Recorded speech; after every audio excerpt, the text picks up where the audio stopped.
ज्यांना पराभवाचं दुःख मोठं आहे ते अजून पराभवातून बाहेर यायला तयार नाही. 40 वर्षापासून ते ह्या तालुक्याचे यापूर्वी लोकप्रतिनिधी होते.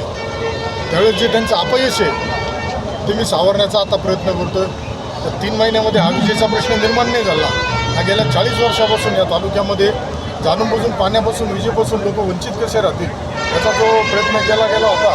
त्यामुळे तो जनतेने या मायबाप जनतेने मला निवडून देऊन संधी त्यांची सेवा करण्याची संधी दिली.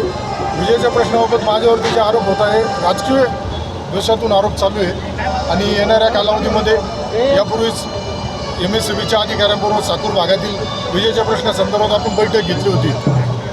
नगर येथे सुद्धा जिल्ह्याचे पालकमंत्री नामदार राधाकृष्ण विखे पाटील साहेब यांच्या उपस्थित बैठक मी साहेबांशी चर्चा केल्यानंतर घेण्यात आली होती. परंतु त्या बैठकीला जाण्यापूर्वी माझी थोडी तब्येत ठीक नसल्यामुळे मी त्या बैठकीला उपस्थित नव्हतो. परंतु अधिकाऱ्यांना वेळोवेळी आपण वरिष्ठ अधिकारी MSCBचे असतील त्यांना सूचना देऊन या संगमनेर तालुक्यामध्ये विजेचा पुरवठा सुरळीत कसा राहील याबाबत सूचना दिल्या आहेत. याला जोडून एक दुसरा प्रश्न होता की मी तर डॉक्टर किरण लामटेंना विनंती केली होती का माणुसकीच्या दृष्टिकोनातून आपल्याला बघावं लागेल. आज पठार भागातील सुद्धा काही गावं जे आहेत ते अकोला विधानसभा मतदारसंघामध्ये आहेत. त्यामुळं पाण्याची ज्यावेळेस गंभीर प्रश्न निर्माण होतो त्यावेळेस आपल्याला माणुसकीच्या भावनेने पुढे यावं लागेल. आज पुढं पाणी येण्यासाठी मला नाही वाटत काय अडचण आहे. लामटे साहेबांचं निश्चित आम्हाला सहकार्य राहील. आज जी काही मी माहिती घेतली त्यानुसार बऱ्यापैकी पाणी पुढं आलेलं आहे. ते साकूर पठार भागातील जनतेला मी एवढंच आव्हान करेल तर विजेच्या बाबतीत असेल पाण्याच्या प्रश्नाच्या बाबतीत असेल तुम्ही जो माझ्यावरती विश्वास टाकला आहे त्या संगमनेर तालुक्यातील जनतेने जो विश्वास टाकला आहे त्याला कुठल्याही प्रकारे तडा जाणार नाही.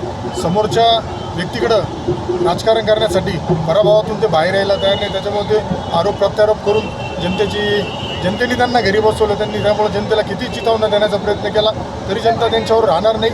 उलट जनतेच त्यांना जसं तुम्ही मागाशी विचारलं का त्यांनी आव्हान केलं आहे का आमदारला जाऊन प्रश्न विचारा तर जनताच त्यांना प्रश्न विचारेल का 40 वर्षामध्ये तुम्ही या तालुक्यामध्ये काय केलं का 3 महिन्यात विजेचा प्रश्न निर्माण होऊ शकतो. यापूर्वीच मी अप्पर तहसीलबाबत माझी भूमिका सांगितलेली आहे.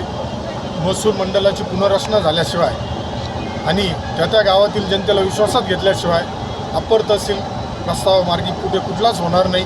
या संदर्भात मी मुंबईला सुद्धा वरिष्ठांशी बोललेलो आहे. महसूल मंत्र्यांशी बोललो, एकनाथ शिंदे साहेबांशी बोललो, पालकमंत्री विखे पाटलांशी बोललो, जे महसूलचे अवर सचिव आहेत त्यांच्याशी सुद्धा बोललेलो आहे आणि त्याचं पत्रसुद्धा स्थगिती दिल्याचं पत्रसुद्धा त्यांनी काढलेलं आहे. परंतु माझी तब्येत व्यवस्थित नसल्यामुळे 3 दिवस आराम करत होतो. मी आता उद्या मुंबईला गेल्यानंतर ते पत्रसुद्धा आपल्या माहितीसाठी पाठवेल आणि जनतेची जी मागणी असेल त्यानुसारच या अप्पर विभाजनाचा विषय पुढे होईल.